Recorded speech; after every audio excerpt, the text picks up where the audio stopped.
Hello, good morning, good afternoon, and good evening. In this lecture, I will discuss about the numerical based on the electromagnetic theory. तो previous lecture में हम लोगों ने electromagnetic theory पर कुछ numerical किया था। इसमें कुछ बाकी जो न्यूमेरिकल है उस न्यूमेरिकल को हम लोग इस वीडियो लेक्चर में करेंगे। एक न्यूमेरिकल है the relative permittivity of distilled water, the relative permittivity of distilled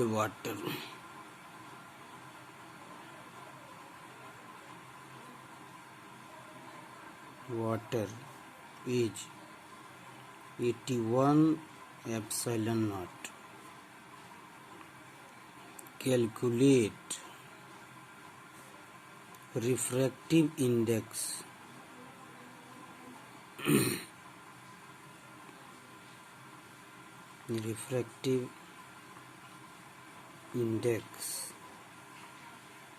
and velocity of light. तो ये न्यूमेरिकल है। इस न्यूमेरिकल में कल पांच न्यूमेरिकल हुआ था, ये छठा न्यूमेरिकल है। तो इसमें दिया हुआ है कि relative permittivity of distilled water दिया हुआ है और कैलकुलेट करने के लिए कह रहा है कि रिफ्रैक्टिव इंडेक्स और velocity of light distilled water में कितना होगा। तो जस्ट देखें, एक इसका सॉल्यूशन देखें। तो इसके लिए एक फार्मूला है, हम लोगों ने निकाला था रिफ्रैक्टिव इंडेक्स का, कि रिफ्रैक्टिव इंडेक्स यदि n लिया जाए तो n equal to epsilon upon epsilon not root में होगा। ठीक है, या ऐसे लिख सकते हैं n square equal to epsilon r। Epsilon r क्या है? This is the ratio of permittivity in medium to the permittivity of free space. ठीक है, तो और n इक्वल टू क्या होता है? c अपॉन v होता है। c is the velocity of light and in free space and v is the velocity of light in that medium. तो एप्सिलॉन की वैल्यू दिया हुआ है, तो यहाँ से देखें, इससे हम लोग देख सकते हैं n इक्वल टू क्या हो जाएगा? Root 81 epsilon not divided by epsilon not cancel हो जाएगा। तो यहाँ से ये हो जाएगा रूट 81। इट मीन्स कि n इक्वल टू कितना हो जाएगा? 9। तो वेलोसिटी ऑफ लाइट पूछ रहा है dielectric medium and distilled water में। तो वेलोसिटी ऑफ लाइट यानी n equal to c upon v है, यानी v पूछा जा रहा है, तो v इक्वल टू हो जाएगा c अपॉन n। तो c की वैल्यू कितना होता है? 3 इंटू 10⁸ मीटर पर second divided by n। n means 9। तो यहाँ से देखें, ये आ जाएगा आपका 3.33 इंटू 10⁷ मीटर पर सेकेंड। तो ये क्वेश्चन, ये भी इम्पोर्टेंट क्वेश्चन है, ये भी कई बार पूछा गया है। इसमें कैसे निकालना है? Relative permittivity of distilled water दिया हुआ है। Calculate the refractive index of velocity of light. Velocity of light निकालना है। इसी तरह से एक और न्यूमेरिकल है, जो कि न्यूमेरिकल ये 2002 और 2007 में एक ही ट्यूब में पूछा गया है। जैसे लिख रहे हैं इसको, if the earth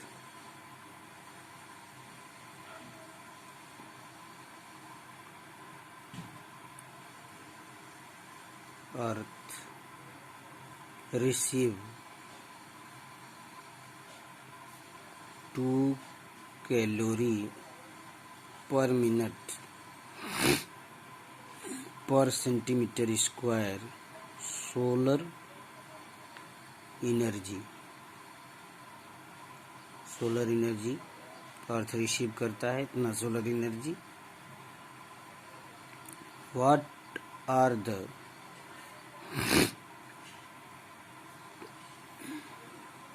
amplitude of electric and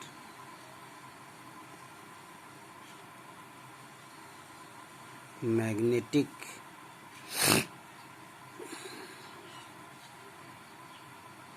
field of radiation? तो ये 2002 में पूछा गया है, 2007 में पूछा गया है।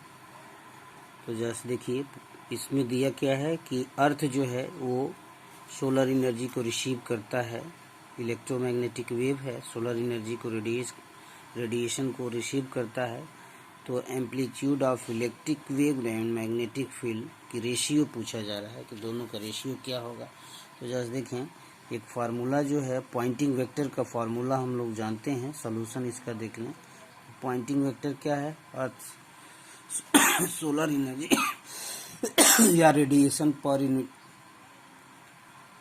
एरिया पर सेकेंड जो होता है वो पॉइंटिंग वेक्टर है। तो Poynting vector S equal to क्या होता है, E क्रॉस H होता है। अब जैसे देखें इसका मॉडुलस लिया जाए तो S जो होगा क्या होगा, E क्रॉस H का मॉडुलस होगा, और E क्रॉस H का मॉडुलस ये कितना होगा, ये EH sin 90 होगा। दो वेक्टर का क्रॉस प्रोडक्ट कितना होता है, EH sin 90। तो यहाँ से देखिए sin 90 दोनों के 90 का 1 हो जाएगा। यहाँ से S इक्वल टू कितना हो जाएगा, EH, और S बराबर कितना दिया हुआ है, 2 कैलोरी पर मिनट पर सेंटीमीटर स्क्वायर। इसको पर एरिया जो है उसको इसको पर सेकेंड में इसको चेंज कर लें, ठीक है। मिनट को हम लोग सेकेंड में निकाल लें। तो ऐसा करेंगे तो 2 इंटू क्या हो जाएगा, 4.2 इंटू 10⁴ डिवाइडेड बाई 60, इतना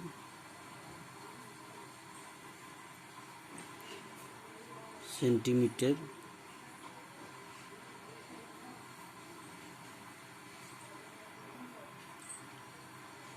जूल में बदल देते हैं। तो जूल में हो जाएगा जूल पर सेंटीमीटर स्क्वायर पर सेकेंड स्क्वायर। तो इतना जूल पर सेंटीमीटर स्क्वायर पर सेकेंड हो जाएगा, ठीक है। अब इसको जूल में कन्वर्ट कर लिया यानी E क्रॉस H की वैल्यू हो गई यहाँ S, या EH की वैल्यू हो गया, EH इक्वल टू क्या हो गया, 2 इंटू 4.2 इंटू 10⁴ डिवाइडेड बाई 60। ये कितना हो जाएगा, ये 1400 वाट पर मीटर स्क्वायर हो गया, पर मीटर स्क्वायर। तो सेंटीमीटर को अब मीटर में कन्वर्ट कर लिया है, ये मीटर में हो जाएगा, मीटर पर सेकेंड स्क्वायर, ठीक है। अब जैसे देखें E/H की वैल्यू जो होता है वो कितना होता है, μ0/ε0 होता है। तो μ0ε0, या इसी को आप कहते हैं कि 376.72 ओम होता है, ठीक है। तो EH की वैल्यू पता है, तो EH इंटू E/H की वैल्यू दोनों पता है, दोनों मल्टीप्लाई कर लें तो 1400 मल्टीप्लाइड बाई 376.72।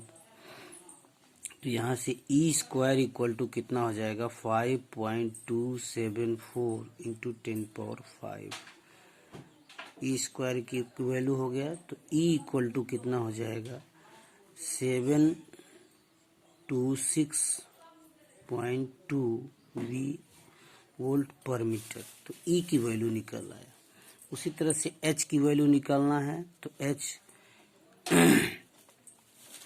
EH बराबर कितना है 1400 है, तो E की वैल्यू पता हो गया 3726.2 multiplied by H equal to 1400, divide कर दे तो H की वैल्यू निकल आएगा, डिवाइड कर दिया जाए तो H इक्वल टू कितना हो जाए 1.928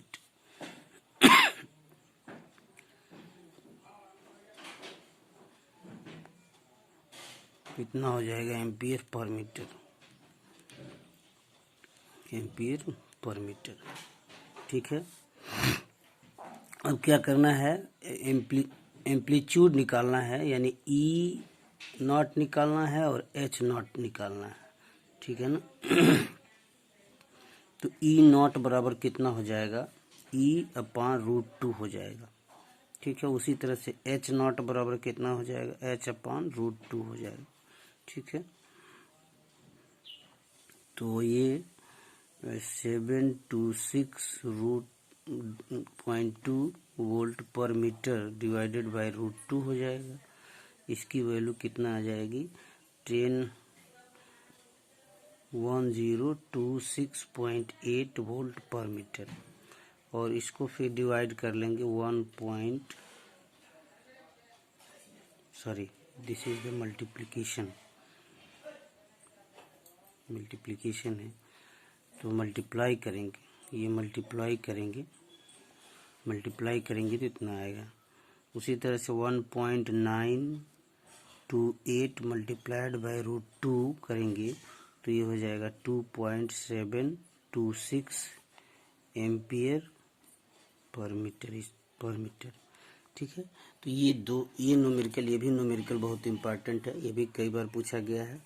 इसी तरह से एक और न्यूमेरिकल है जो 2012 और 2017 में पूछा गया है। इस तरह का न्यूमेरिकल एक है कि अर्थ जो है वो रिसीव कर रही है सोलर एनर्जी को, या कोई बल्ब है जो एक सोडियम लैंप है, उससे बल्ब से एनर्जी रेडिएट हो रही है, तो वो कितना इलेक्ट्रिक फील्ड और मैग्नेटिक फील्ड की स्ट्रेंथ पूछी जा रही है इसमें। इसको जैसे देखें, ये लेते हैं, हाथों है, ये 100 watt sodium lamp radiating its power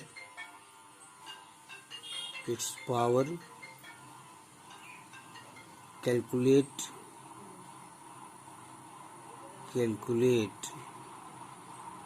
electric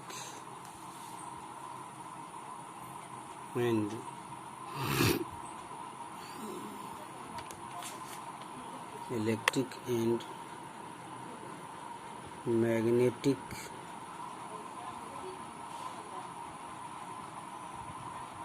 field strength।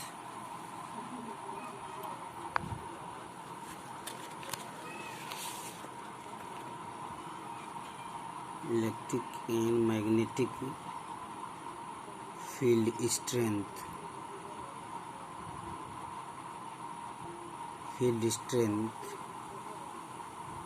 at a distance of 5 meter from the lamp। तो इस न्यूमेरिकल में ये कहा जा रहा है कि एक लैंप है, 100 वाट का लैंप है या बल्ब कह सकते हैं, वो पावर रेडिएट कर रहा है। तो वहाँ से जो पावर रेडिएट कर रहा है उसमें कैलकुलेट करना है कि इलेक्ट्रिक फील्ड और मैग्नेटिक फील्ड की स्ट्रेंथ कितनी होगी 5 मीटर की दूरी पर। तो 5 मीटर की दूरी पर कितना होगा इलेक्ट्रिक फील्ड स्ट्रेंथ, इसको निकालना है। तो इसका ज़रा सा सलूशन देखें कैसे निकालेंगे। वही सेम फार्मूला जो है, energy radiated by per unit area पर second, this is called the Poynting vector. तो यहाँ से पॉइंटिंग वेक्टर कर देंगे और उससे निकाल लेंगे। ठीक है। तो area on the energy fall कितना हो जाएगा, एरिया यानी 4 पाई आर स्क्वायर। तो 4 पाई आर स्क्वायर का मतलब हो गया 4 पाई आर इक्वल टू का मतलब हो गया 5 का स्क्वायर, यानी एरिया कितना हो गया 500 पाई एम स्क्वायर एरिया हो गया, ठीक है। और energy radiated by the lamp per unit area पर सेकेंड कितना हो जाएगा, the energy radiated by lamp per unit area पर second equal to S equal to कितना है P अपॉन A। तो P पावर है कितना 100 वाट है, और एरिया कितना हो जाएगा 100 पाई मीटर स्क्वायर, कितना हो गया 100 पाई, कितना वाट मीटर स्क्वायर। तो इसको और थोड़ा सा देखें, इसको सिंप्लीफाई कर सकते हैं, सिंप्लीफाई करेंगे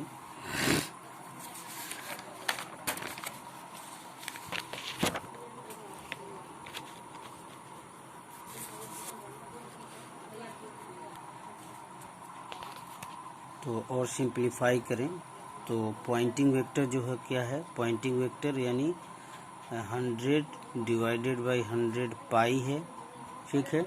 और यही क्या हो जाएगा E क्रॉस H के बराबर हो जाएगा मैग्नीट्यूड, इसका मैग्नीट्यूड ले लें। तो यहाँ से ये E क्रॉस H मतलब EH की वैल्यू कितना हो जाएगा 100 डिवाइडेड बाई 100 पाई हो जाएगा,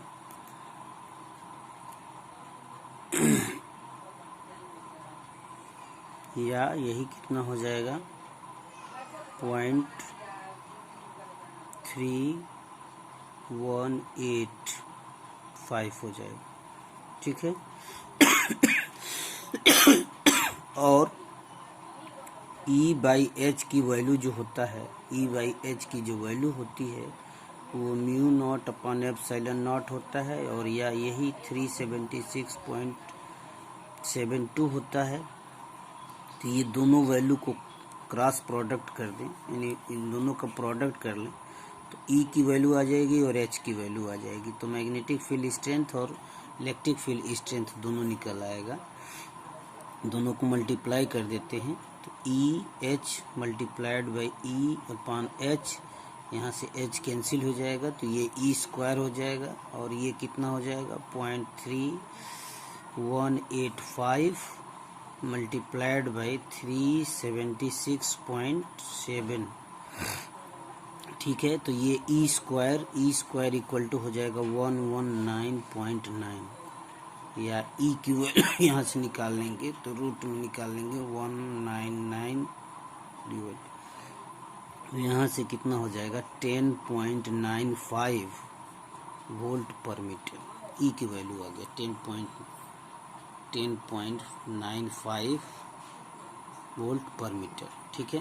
तो यहाँ से H की वैल्यू भी निकाल सकते हैं, H इक्वल टू क्या हो जाएगा E डिवाइडेड बाई 376.7, यहाँ से 10.95 डिवाइडेड बाई 376.7, ये वैल्यू कितना आ जाएगा 0.0291 एम्पियर पर मीटर, ठीक है। तो यहाँ से ये वैल्यू आ जाएगी। तो इलेक्ट्रिक फील्ड स्ट्रेंथ और मैग्नेटिक फील्ड स्ट्रेंथ, यहाँ एम्पलीट्यूड पूछता तो एम्पलीट्यूड भी निकल आता, एम्पलीट्यूड भी निकाल लेते। इसी तरह से एक और न्यूमेरिकल है, न्यूमेरिकल जो है एक और पॉइंटिंग वेक्टर पर ही है, ये भी numerical.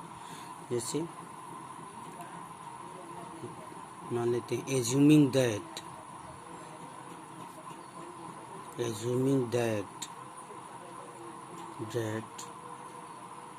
all the energy from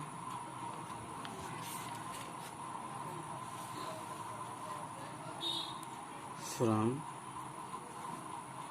a 100-watt lamp is radiated uniformly. Calculate the average value of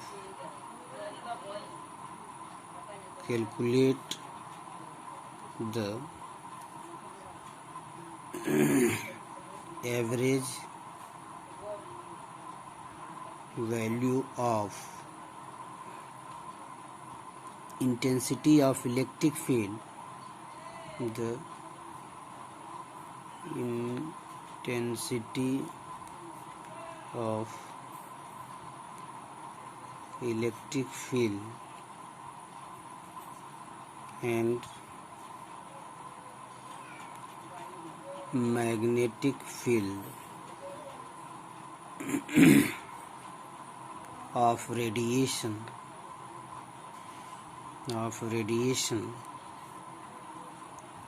at the distance of 2 metre from the lamp. तो देखिए दोनों में केवल वहाँ 5 मीटर पर पूछा गया है, ये 2 मीटर पर पूछा गया है, तो सेम है, इसमें कोई अंतर नहीं है, ये दोनों न्यूमेरिकल सेम है। ये 2008 में पूछा गया है, 2008 में, 2010 में पूछा गया है। तो जैसे देखिए पॉइंटिंग वेक्टर जो है, पॉइंटिंग वेक्टर क्या होता है, P डिवाइडेड बाई A, या इसी को लिख सकते हैं पावर पर यूनिट एरिया 4 पाई r स्क्वायर। यहाँ से देखें 1000 वाट है, 1000 वाट बल्ब है, 1000 वाट बल्ब है, तो ये 1000 हो जाएगा डिवाइडेड बाई 4 पाई और r स्क्वायर का मतलब हो गया 2 का होल स्क्वायर। तो यहाँ से पॉइंटिंग थ्योरम जो होगा, यानी पॉइंटिंग वेक्टर जो हो जाएगा S इक्वल टू क्या होगा, E क्रॉस H, और E cross H equal to यानी EH साइन 90 हो जाएगा, या यही हो जाएगा EH, ठीक है। और इसकी वैल्यू कितना है, 1000 डिवाइडेड बाई 4 यानी 16, 4 मल्टीप्लाइड बाई 4, तो ये हो जाएगा 16 पाई, इतना हो जाएगा, ठीक है। और एक तो ये इक्वेशन बन गया। दूसरा इक्वेशन क्या है, E by H equal to क्या होता है, root mu not upon epsilon not, ये कितना होगा 376.72 होगा। इन दोनों को, ये इक्वेशन 2 हो गया, दोनों को मल्टीप्लाई कर लें तो EH multiplied by E by H, यहाँ से H कैंसिल हो गया, तो 1000 divided by 16 pi multiplied by 376.72 इतना हो जाएगा।